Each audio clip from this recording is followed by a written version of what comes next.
Jai Hind viewers, on behalf of Sri Shakti Defence Academy Lucknow, I welcome you on this show. Today we shall be discussing the situation in Syria. Now before we start the Syrian situation and understand the whole gamut of operations, वहाँ पर हो क्या रहा है, पहले क्या था, तो let's begin with first the what was existing earlier. Now Syria, as you know, was being ruled. इसमें यहाँ पे Assad, who was the president of the Syrian government, and they were ruling, and it's a family उनका अपना वो चला आ रहा था. उसके बाद the entire family has been ruling for almost last 50 years. 50 साल से भी अधिक उन्होंने वहाँ पे रूल किया. And अब they have been supported basically by the Russians, and Russians during the regime of Assad, they had built up a number of bases, air base हैं, naval base हैं, militarily also it being Assad की जो army है, Assad government has been supported by Russia. And Russia ने ही एक तरीके से जो रशियन नेशनल आर्मी थी उसको जो है उसको इक्विप किया था. Now of last you can से मोर देन 10 years, 2011 ऑनवर्ड्स, वहाँ की जो रिबेल ग्रुप हैं, which is the famous of them, number of rebel groups हैं, but number of them have been operating. The famous one जो जिनका की hold ज़्यादा है वो है हयात तहरीर अल-शाम, यानी कि HTF, जिनको कि शॉर्ट फॉर्म में मानते हैं. और ये यही रिबेल ग्रुप है who has been now in hold, who has thrown away the regime of Assad. And Assad को since Russia has been supporting, so Russia has given asylum, he has run away to Russia. Russia में अभी रह रहे हैं, he has taken asylum there. तो ये है कहानी आज की as far as the Assad forces are concerned. Now having the rebels taken over almost Syria. Of course अभी पूरा सीरिया उन्होंने अभी एक तरीके से कैप्चर नहीं किया है. Stronghold is basically west of river Euphrates. उन्होंने नॉर्थ से एडवांस करना शुरू किया था एंड राइट टिल जब वो डेमास्कस आए जो कि वहाँ की कैपिटल है. And that is how now they you can say एक तरीके से दे आर रूलिंग सीरिया. तो HTF. अब हम आते हैं. Now there are various stake players, you can say power players who have been operating. Now Syria, as you know, have been under war for last more than 11 years or 12-13 years, and since then very key players are there. इनमें से Turkey, America, Israel, Iran, ये हैं major players. Now if you see the geography of Syria is surrounded by 5 countries. In the north में मिलेंगे आपको Turkey, to the east is Iraq, to the southeast is Saudi Arabia, to the southwest is Israel, west की तरफ आए तो Lebanon, and जो portion बीच में रह गया between the north and Jordan के बीच में, part of the sea that is the Mediterranean sea. So ये 5-6 कंट्रीज़ हैं जो कि सराउंड करते हैं सीरिया को.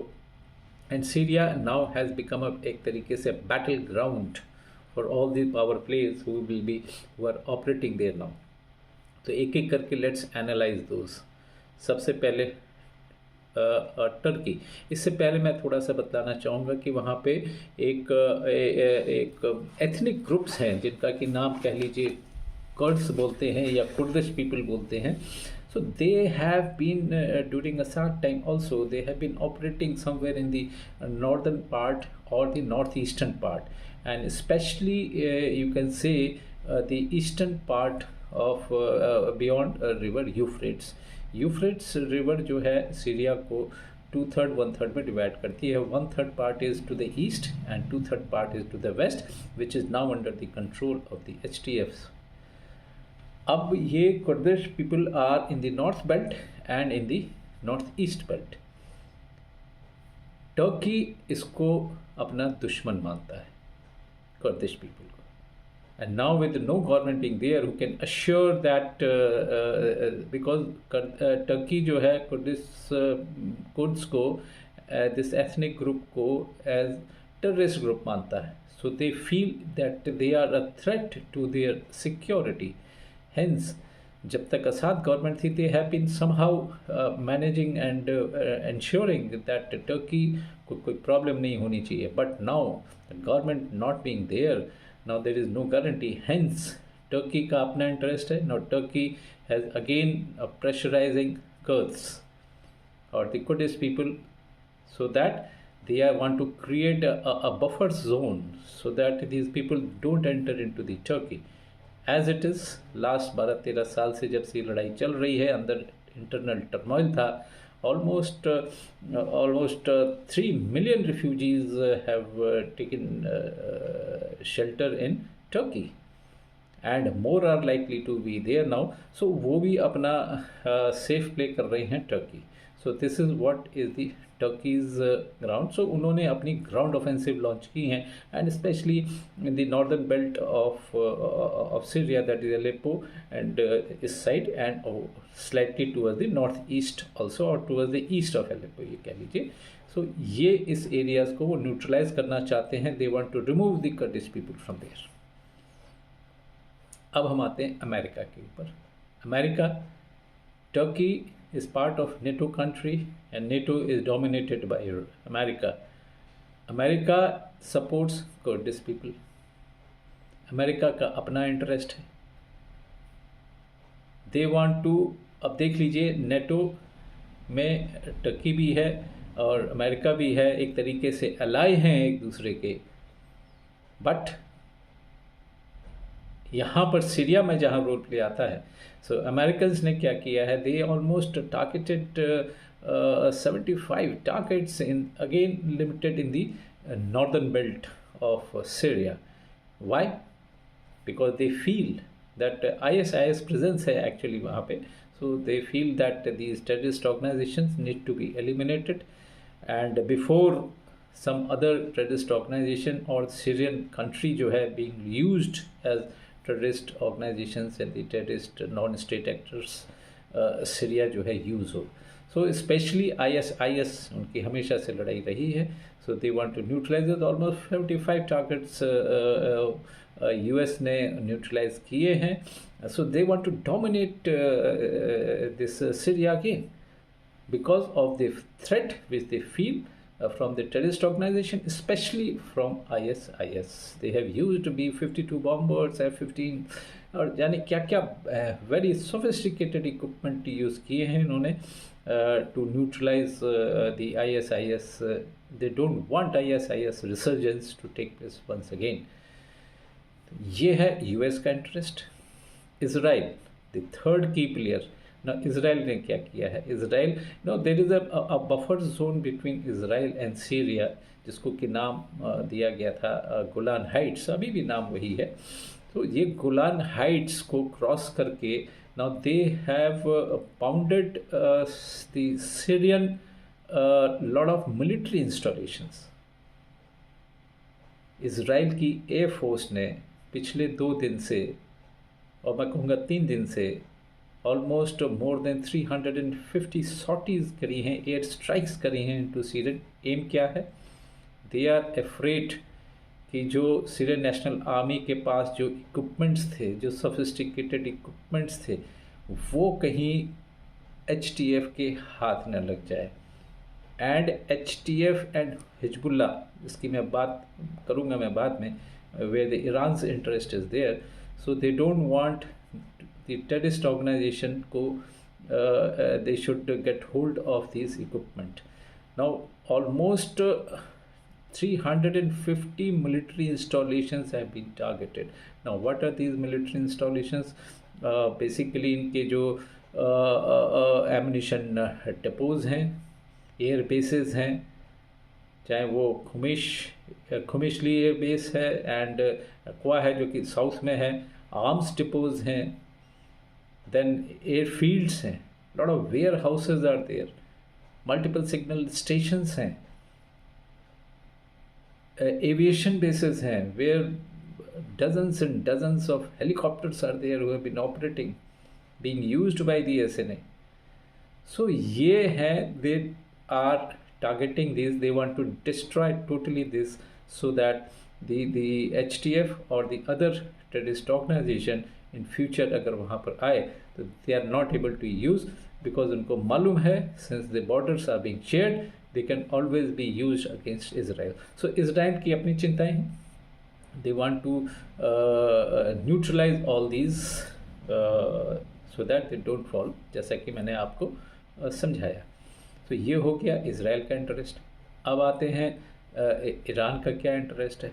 Iran, as you know, Hezbollah, in fact एक तरीके से उन्होंने अपनी एक्सटर्नल सिक्योरिटी को आउटसोर्सिंग कर रखी है. हिजबुल्ला एक टेररिस्ट ऑर्गेनाइजेशन को क्रिएट किया है, प्लस दी हमास को क्रिएट किया है. So Hezbollah now have moved already, they have started moving from Lebanon to, जैसा कि मालूम है आपको कि इज़राइल और उनके बीच में सीज फायर हो चुका है. So Hezbollah are moving towards Syria, which is a threat as it is not only to the Israel but also to the US. So उसका इंटरेस्ट है ईरान, वो चाहता है कि सीरिया के ऊपर अपना कब्जा रहे. There Hezbollah should be dominating there instead of the HTF, और HTF मिल के, in fact they are not against the HTF and the Hezbollah and HTF, they want to join hands so that they want to rule jointly. मौका मिला है इस terrorist organisation को, Hezbollah को, duly supported by Iran, कि उनके हिसाब से वहाँ पर जो भी गवर्नमेंट चले उनके हिसाब से वो कंट्री चले. So they want to have the control, the power control with them, that is Iran, indirect control. तो उसका अपना.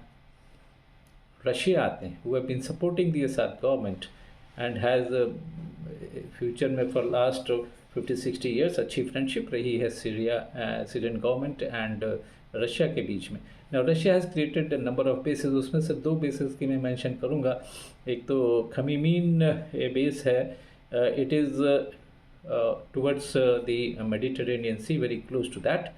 Now this air base was created by Russia basically so that any problem in North African region में, तो they can straight away directly interfere from this. Otherwise coming from Russia may not be possible.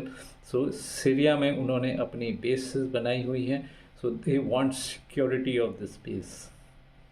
इसी के south में तार्तुस is a huge naval base, जहाँ पे कि Russian warships, frigates and all these ships, Russian Navy has been operating there, and उनके ships अभी भी वहाँ पर located थे.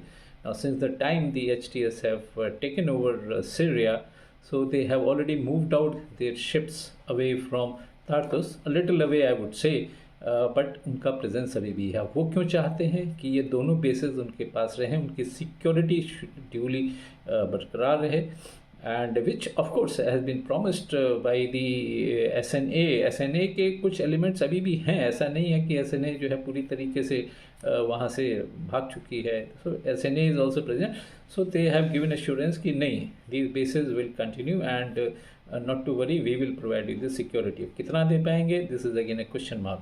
But however, Russia would like to have the warm water access into the Mediterranean Sea, through the Mediterranean Sea, all the various ports which are all located in and around Mediterranean Sea.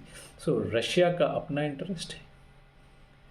So actually देखा जाए तो अभी है क्या, now the Syria as a country is a totally destabilized. काफ़ी शहर उसके तबाह भी हो चुके हैं. The buildings have been destroyed because of the war which have been there for last 11 years plus. So this Syria now has become a huge battleground for the world level players, those major countries who have their say and who wants the power to continue their own rule to continue there. सबके अपने अपने security concerns है. So this is what is happening in Syria. I am quite sure मैंने आपको काफ़ी detail में, काफ़ी विस्तार में ये चीज़ें समझाई हैं. आगे भी जैसे जैसे डेवलपमेंट होती रहेगी, I will keep informing you through the videos. So उसके लिए please don't forget to subscribe our channel and keep liking and sharing the videos and keep yourself updated. So Jai Hind to the viewers, to all of you from Major General S.K. Singh, Trishakti Defence Academy, Lucknow.